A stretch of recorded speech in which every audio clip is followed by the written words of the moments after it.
da reforma administrativa deve ser protocolado nas próximas semanas. Para discutir a proposta, recebemos então o relator, o deputado Pedro Paulo. Deputado, seja muito bem-vindo. Obrigada pela participação aqui do senhor nesse programa de hoje.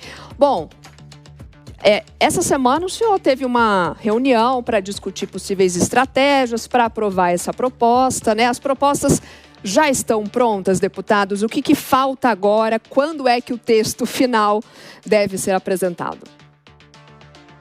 Em primeiro lugar, muito boa tarde. É um prazer estar aqui na JP News. Estar de volta aqui discutindo temas nacionais. Bom, o texto está pronto, os textos estão prontos, porque, na verdade, o resultado do grupo de trabalho, o conjunto da reforma administrativa, ele se resume a uma PEC, uma proposta de emenda à Constituição, a um PLP, uma proposta de lei complementar, e um PL, uma proposta de lei ordinária, né? Esse conjunto é a reforma administrativa, eles estão prontos. Eles só, na verdade, a gente não tornou público, mas já temos falado sobre as 70 medidas da reforma administrativa, temos falado publicamente, porque uma determinação do presidente Hugo, em acordo com os principais líderes da base da Câmara e também junto com representantes do governo. Tivemos uma reunião com a ministra Esther, com a ministra Gleisi essa semana, e o que nós combinamos foi subir o texto, apresentar o texto após uma sabatina que nós estamos fazendo aos partidos. Por exemplo, eu tive nessa semana uma reunião com a bancada do Partido dos Trabalhadores, com a bancada do União, da Federação União Brasil, PP, estive no meu partido, no PSD. Nessa próxima semana vou estar no MDB, vários outros partidos, republicanos, enfim, para que os textos possam, durante esse debate com a política, com os partidos, com os parlamentares, possam ter pequenos ajustes, mas para que, quando nós apresentarmos os textos publicamente, ele já esteja, como a gente diz, mais abraçado pela política e que a gente possa até mesmo buscar algum tipo de economia na tramitação legislativa para ele estar pronto para o plenário e a gente apresentar ao Brasil uma reforma administrativa profunda, uma reforma administrativa corajosa, uma reforma administrativa que vai nos pontos que atravancam um bom serviço público, desenvolvimento do Estado brasileiro, respeite o servidor público e que seja focado no cidadão. Deputado, o texto, inclusive, tem 70 medidas, né? Não daria tempo daqui da gente esmiuçar tudo, mas é dividido em 4 eixos. E aproveitando a tua participação, como tem sido também a recepção dos partidos? Não por minha causa, eu posso ficar aqui falando dos 70 pontos sem problema, tá? Mas a recepção tem sido bastante positiva, tá? Não há aqui, desse parlamentar, a utopia de achar que 70 propostas vão produzir 100% de concordância de todos os parlamentares. Não, existem divergências, mas, no geral, a recepção tem sido muito positiva, muito positiva. E eu diria que nós já temos até, de certo modo, mapeado alguns temas que geram dificuldades para os partidos mais à esquerda, que pode gerar alguma dificuldade, o que eu não tenho visto nos partidos de centro-direita. Pelo contrário, vejo muito entusiasmo desses partidos com a ousadia das propostas que foram apresentadas. Assim, a gente já enxerga, por exemplo, no conjunto das propostas, onde estão os principais lobbies ali que vão atuar para tentar saírem do texto da reforma. Então, assim, tem, de alguma forma, algo bem mapeado. A reforma administrativa, eu acredito que isso foi um sucesso. Nós desinterditamos esse debate. O que é desinterditar? No passado, quando se tentou uma discussão sobre reforma administrativa, muitas vezes fracassou por conta de ser uma proposta muito dogmática, né? Onde, por exemplo, pesava a mão muito forte nos servidores públicos, o que não está acontecendo agora. Não estamos mexendo uma vírgula com a estabilidade do servidor, mas estamos carregando de incentivos, trazendo a meritocracia, algo que acontece no serviço, no segmento privado, como, por exemplo, estabelecer planejamento, indicadores claros, metas, bônus para aqueles servidores que cumprem essas metas. Tem várias inovações na proposta, o que tem feito que os partidos recebam com positividade. Eu acredito muito que esse extenso trabalho que foi feito pelos 17 parlamentares que trabalhou conosco no grupo de trabalho foi muito extenso, foi muito importante para que a gente pudesse agora ter um texto que alcance uma convergência para que ele possa ser, enfim, votado uma reforma administrativa no Congresso brasileiro. Deputado Pedro Paulo, do PSD do Rio de Janeiro, conversando aqui com a gente no tempo real. Deputado, a nossa repórter Vitória Abel também vai participar dessa entrevista. Ela tem uma pergunta para o senhor. Deputado, obrigada aí por aceitar o nosso convite de participar aqui dessa entrevista na Jovem Pan. Acho que é só importante a gente recapitular alguns pontos que o senhor já disse que devem estar nesse projeto, como, por exemplo, tabela única de remuneração para todos os servidores públicos, salário de ingresso na carreira deve ser limitado à metade do que até um servidor pode alcançar no final da carreira, e fim de férias de 60 dias, além de organizar aquelas verbas indenizatórias que hoje parece um pouco bagunçada e não tem muito critério. Dessas medidas, queria que o senhor dissesse se o senhor já tem uma ideia do quanto que isso deve trazer de economia, de impacto para a economia brasileira, porque hoje a gente tem um gasto com o servidor público que chega a 414 bilhões só aqui em 2025, só nesse ano de 2025. O senhor já sabe o quanto que vai dar para economizar com isso? Vitória, excelente pergunta sua.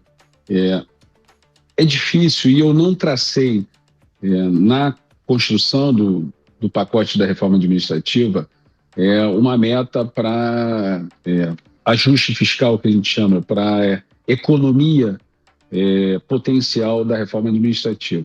Por quê? Porque isso, de alguma forma, confunde um pouco o debate dos efeitos, da importância da reforma administrativa.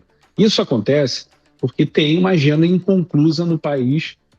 O Brasil, o governo, não fez o ajuste fiscal necessário para que reequilibrasse as contas, receita e despesa, para que produzisse superávit primário, para que o país pudesse continuamente parar de crescer a dívida e pudesse passar a ter, na verdade, redução da dívida, redução dos juros. O problema fiscal está aí latente e não são por falta de propostas. Eu mesmo tenho propostas de ajuste fiscal, mas é importante se dizer que esse ponto não é um ponto que nós trouxemos para a reforma administrativa. Agora, existem muitas medidas que vão produzir economia, que vão produzir poupança de recursos, vão produzir que esses recursos públicos possam ser poupados para abater dívida ou que eles possam até ser realocados. Muitas medidas vão produzir economia no médio e principalmente no longo prazo. Tá? Então, esse é um primeiro ponto. Segundo, quanto às questões que você colocou, Vitória, a tabela única do serviço público ela é muito importante, ela pode gerar também, ela tem um potencial de gerar economia, mas principalmente ela vai ser talvez uma das medidas mais transparentes, de maior transparência no serviço público, permitir que todos os servidores estejam em apenas uma tabela, aquelas diferentes tabelas de difícil entendimento, de várias carreiras, elas vão estar todas elas unificadas ao ponto que numa tabela única federal esteja ali uma técnica de enfermagem, o presidente da República, o ministro do Supremo, e você saiba quais são os níveis salariais de cada um. Então, são medidas muito importantes, por exemplo, ampliar o número de níveis nas carreiras públicas, como você falou, você ter carreiras que vão ter 20 níveis de progressão e com um salário inicial mais baixo,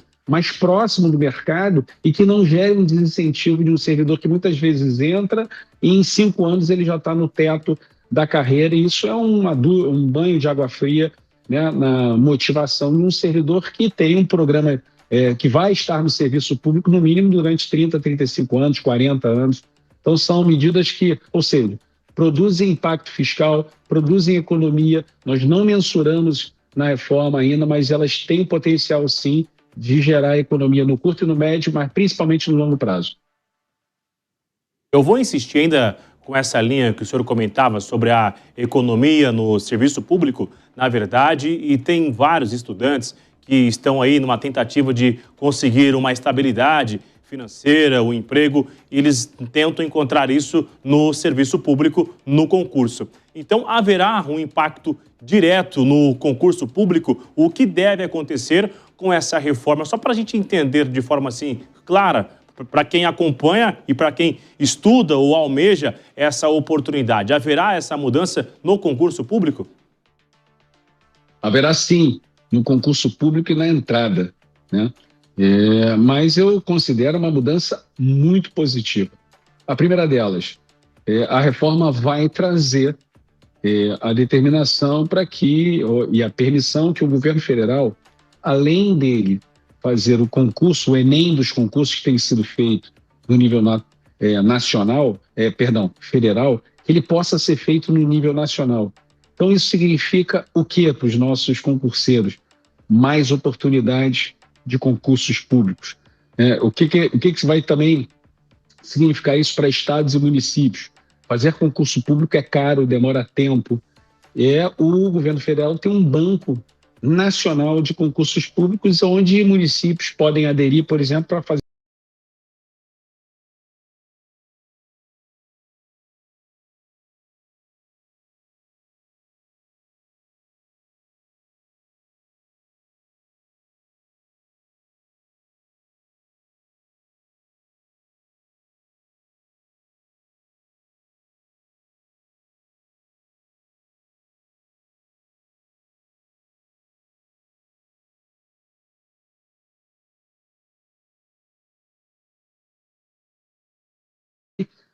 todo servidor público fez um concurso público, não é isso?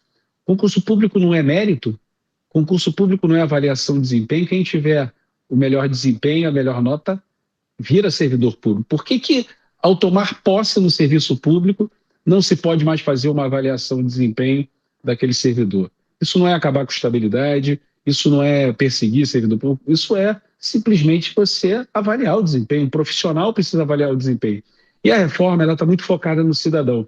Avaliar desempenho, servidores públicos, estabelecer metas coletivas de órgãos e secretarias, isso é um direito do cidadão, isso é transparência. Imagina o que é uma escola, nós obrigarmos que todas as escolas tenham as suas avaliações. O IDEB é um indicador da educação e que avalia quando a escola vai bem, tem uma nota boa, uma nota não tão boa. Imagina uma mãe e um pai que quer definir aonde morar e o seu filho tem que estudar numa escola pública e poder tomar a decisão de moradia perto de uma escola com uma boa avaliação, que tem um bom desempenho para colocar seu filho numa escola que ela tem ali, pelos indicadores, a certeza que seu filho vai ter uma melhor educação. Então, olha como isso favorece o servidor. Se a escola tirar uma nota boa, o servidor, a merendeira, o professor, a diretora pode ganhar um bônus, um salário a mais pelo belo resultado. Olha como isso vai sacudir a administração pública. Não é nada novo que eu estou dizendo não, tá? Isso acontece em várias cidades, em vários estados, e há muitas experiências. No Ceará está repleto de experiências, na cidade do Rio de Janeiro estão repletos de experiências de que esses indicadores, essas premiações, esses incentivos produzem resultados concretos. Conversamos então com o deputado federal Pedro Paulo, do PSD do Rio de Janeiro, relator da reforma administrativa, a quem eu agradeço mais uma vez, deputado, a gentileza da entrevista. Um bom dia para o senhor. Muito obrigado a todos vocês. Olha, sempre um prazer estar aqui na Jovem Pan, sempre à disposição. Quando precisar, é só acionar.